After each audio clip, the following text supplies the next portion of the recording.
Hello बच्चों, आज मैं कुछ और क्वेश्चन डिस्कस करने जा रहा हूँ एप्लीकेशन ऑफ ट्रिग्नोमेट्री के। तो देखिए क्वेश्चन क्या है, इंपॉर्टेंट क्वेश्चन है।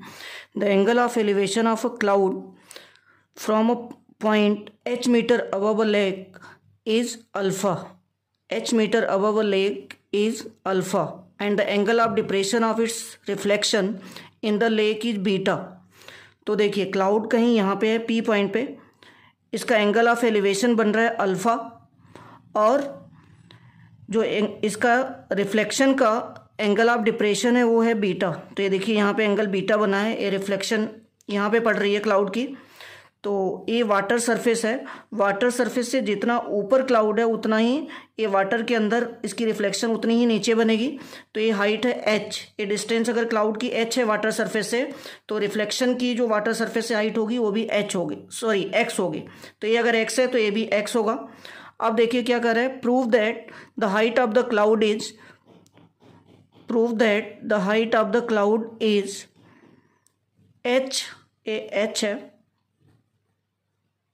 h tan beta plus tan alpha upon tan beta minus tan alpha.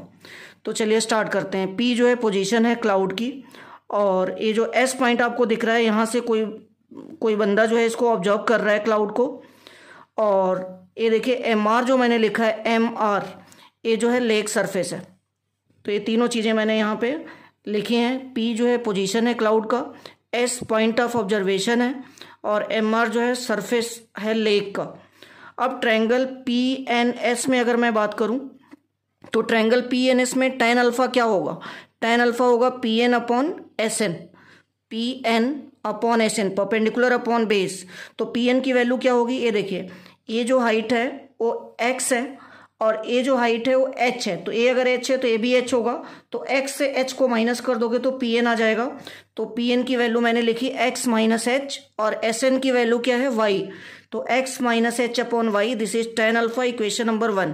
अब दूसरा ट्रायंगल हम लेते हैं SNQ, ये बड़ा ट्रायंगल जो आपको दिख रहा है SNQ, इसमें मैं tan बीटा लगाने जा रहा हूँ। तो tan बीटा क्या होगा, परपेंडिकुलर अपॉन बेस, इसमें भी अप्लाई करिए। परपेंडिकुलर क्या है NQ और बेस है SN।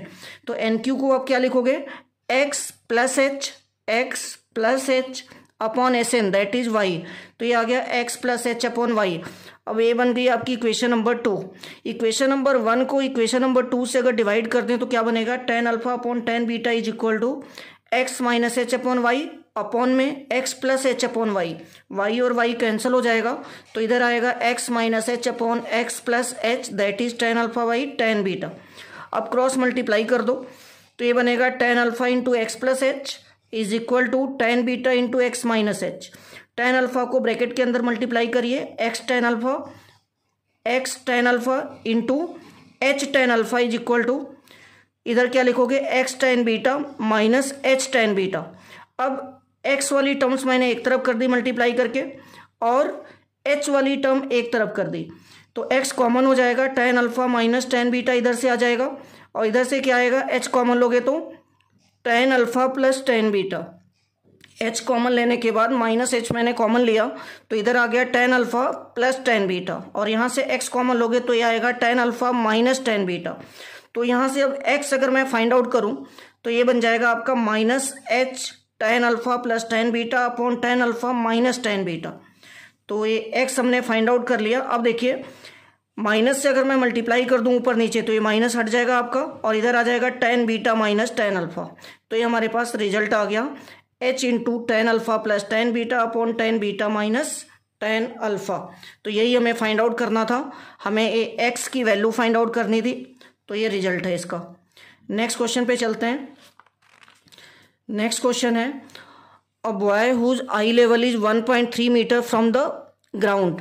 ये देखिए ग्राउंड से 1.3 मीटर ऊपर यहाँ पे आई है बॉय की, और आगे कर रहा है spots a balloon moving with wind in a horizontal line at some height.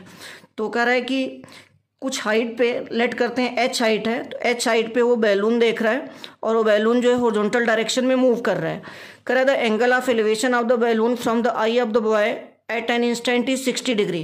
कह रहा है किसी इंस्टेंट पे ये बैलून इसकी आई पे एंगल ऑफ एलिवेशन कितना बना रहा है 60 degree. After 2 second the angle of elevation reduces to 30 degree. अब बैलून जो है पॉइंट ए से बी पे आ गया, तो इस टाइम पे इसका एंगल ऑफ एलिवेशन बन रहा है 30 डिग्री कर रहा है। ये 2 सेकेंड के बाद ऐसा हुआ, मतलब यहाँ से बैलून यहाँ तक आने में 2 सेकेंड लिया।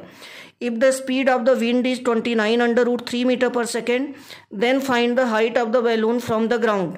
तो बैलून की हाइट पूछी जा रही है ग्राउंड से। तो सबसे पहले तो हम बात कर लेते हैं कि इस बैलून को ए पॉइंट से बी पॉइंट तक आने में कितनी डिस्टेंस कवर करनी पड़ी। तो डिस्टेंस इज इक्वल टू होगा स्पीड इंटू टाइम।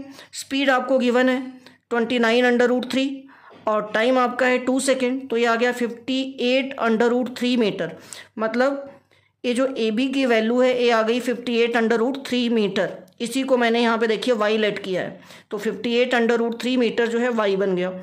अब ट्रायंगल ए ई सी में अगर हम बात करें, right angle triangle A E C, तो tan 60 अप्लाई करो। tan 60 क्या होगा, perpendicular upon base that is A E upon C E.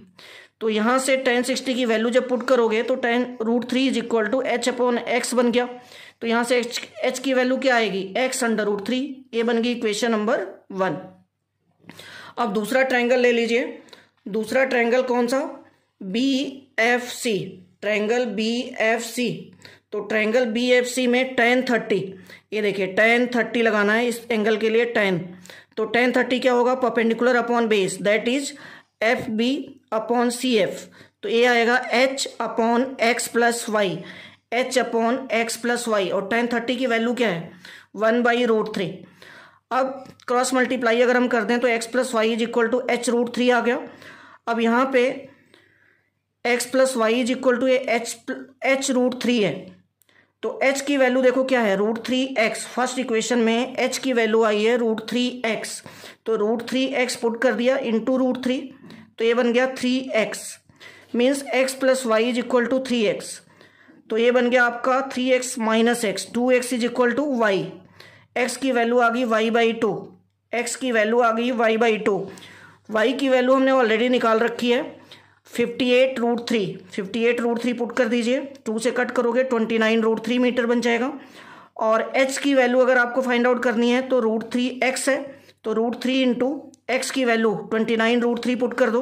तो 29√3 पुट करोगे तो ये बन जाएगा 29 इंटू √3 दैट इज 3। तो 29 इंटू 3 क्या बनेगा 87 मीटर। तो ये तो आ गया आपका h। आपसे क्या पूछा जा रहा है, find the height of the balloon from the ground. तो ये वाली डिस्टेंस भी आपको ऐड करनी पड़ेगी क्योंकि ग्राउंड जो है इस लेवल पे है। डी जी एच जो लेवल है ये ग्राउंड का है, तो इसमें 1.3 मीटर ऐड कर दो तो ये बन जाएगा 88.3 मीटर। नेक्स्ट क्वेश्चन पे चलते हैं। Next question, from the top of a hill the angle of depression of the 2 consecutive kilometres stones due east are found to be 30 degree and 45 degree. Find the height of the hill. तो ये हिल है, हिल की height हमें find out करनी है। Late कर लेते हैं h किलोमीटर है। तो अब देखिए एक एंगल बन रहा है 45 और दूसरा बन रहा है 30 डिग्री। तो 2 ट्रायंगल बन रहे हैं आपके, एक बन रहा है ABC और दूसरा बन रहा है ABD। तो ट्रायंगल ABC में tan 45 क्या होगा AB अपॉन BC। तो यहाँ से tan 45 1 होगा, तो यहाँ से क्रॉस मल्टीप्लाई करके h की वैल्यू आ गई x, इक्वेशन नंबर 1। अब दूसरा ट्रायंगल ABD लेंगे। ABD में tan 30 अप्लाई कर दो। tan 30 क्या होगा perpendicular upon base that is AB upon BD।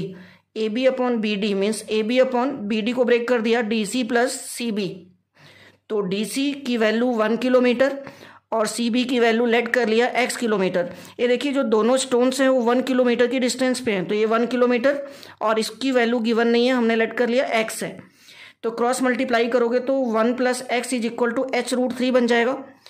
तो अब देखिए यहाँ से x प्लस 1 की वैल्यू आ गई h√3।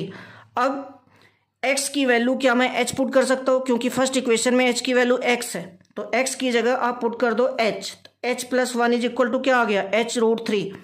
अब दोनों h को एक तरफ ले जाके h कॉमन ले लो। h कॉमन लेंगे तो क्या बनेगा √3 माइनस 1, क्योंकि ये टर्म इधर जाएगी तो माइनस हो जाएगी, दिस इज इक्वल टू 1।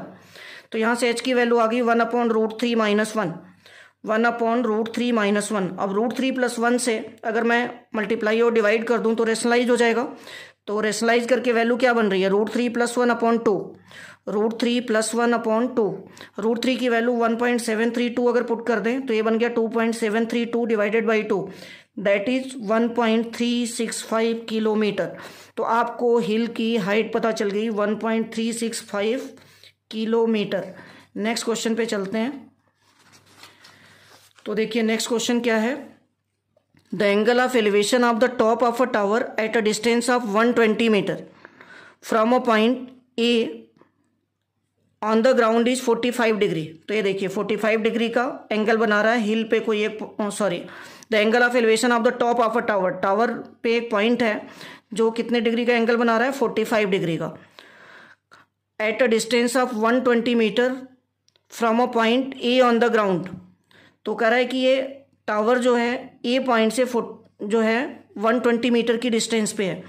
तो सबसे पहले ट्रायंगल ए बी सी में, ट्रायंगल ए बी सी में अगर tan 45 लगाओगे तो ये क्या होगा, perpendicular upon base, that is BC upon AB। tan 45 की वैल्यू 1 तो BC की वैल्यू आ गई 120 मीटर। अब आगे क्या कह रहा है, if the angle of elevation of the top of a flag staff fixed at the top of the tower at A is 60 degree.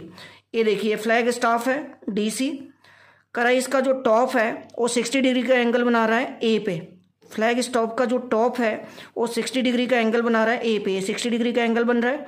Then find the height of the flag stop, मतलब आपको DC find out करना है, आपको क्या find out करना है, DC। तो देखिए अगर इस ट्रायंगल ABD में मैं tan 60 अप्लाई करूं तो tan 60 क्या होगा, BD upon AB, BD upon AB की वैल्यू 120 मीटर है और tan 60 की वैल्यू √3 पुट कर दी तो यहाँ से BD की वैल्यू आ गई 120 √3, ये BD आपको मिल गया। और BC आपको पता है तो BD से BC माइनस कर दोगे CD आ जाएगा, तो BD से BC माइनस कर दिया, हमें CD चाहिए, तो BD की वैल्यू 120 √3 और BC की वैल्यू 120 कॉमन हो गया, √3 - 1 आ गया, √3 की वैल्यू पुट करके सॉल्व कर दो तो आंसर आएगा आपका 87.84 metre. Next question, as observe from the top of 100 metre high light house, 100 metre high ये लाइट हाउस है, फ्रॉम द सी लेवल आपका ये है, BCD वाली जो लाइन है ये सी लेवल है। The angle of depression of 2 ships are 30 degree and 45 degree. कह रहा है कि इस लाइट हाउस से 2 शिप्स का एंगल ऑफ डिप्रेशन, एक तो बन रहा है 30 डिग्री, दूसरा बन रहा है 45 डिग्री, तो अल्टरनेट से इधर 45 और इधर 30 हो गया। कह रहा है if one ship is exactly behind the other on the same side of the light house, ये लाइट हाउस है, लाइट हाउस के एक तरफ दोनों शिप्स हैं और एक शिप जो है दूसरे शिप के जस्ट बिहाइंड है, मतलब जस्ट पीछे है, other on the same side of the light house, find the distance between the 2 ships, दोनों शिप के बीच की डिस्टेंस पूछी जा रही है। मीन्स आपसे क्या पूछा जा रहा है, इस डायग्राम के अकॉर्डिंग अगर बात करें तो CD पूछा जा रहा है। तो √3 की वैल्यू गिवन है इस क्वेश्चन के अंदर 1.732। चलिए अब 2 ट्रायंगल बन रहे हैं, राइट एंगल ट्रायंगल ABC और ABD। तो पहले ABC में बात करते हैं, एंगल 45 क्या होगा, perpendicular upon base, that is AB upon BC, और tan 45 की वैल्यू 1 पुट कर दी और AB की वैल्यू आपको 100 पता है तो यहाँ से BC आ गया 100 मीटर। अब ट्रायंगल ABD में tan 30 लगाओ क्योंकि एंगल 30 डिग्री है, तो tan 30 क्या होगा, AB अपॉन BD, AB की वैल्यू कितनी है 100 और BD को क्या लिखोगे, BD को एज इट इज रहने दो, तो tan 30 की वैल्यू 1/√3 और AB आपका 100 है, BD की वैल्यू यहाँ से मिल गई 100 √3। अब BD भी आपको मिल गया और BC भी आपको मिल गया, BD से BC माइनस कर दोगे तो CD आ जाएगा, तो ये दोनों शिप के बीच की डिस्टेंस है CD जो हमें फाइंड आउट करनी है, तो CD is equal to BD minus BC। BD की वैल्यू भी पुट कर दी, BC की वैल्यू भी पुट कर दी, 100 कॉमन ले लिया, √3 - 1 आ गया, √3 की वैल्यू गिवन है, पुट कर दिया, तो सॉल्व करके वैल्यू आ रही है 73.2 मीटर। Thank you.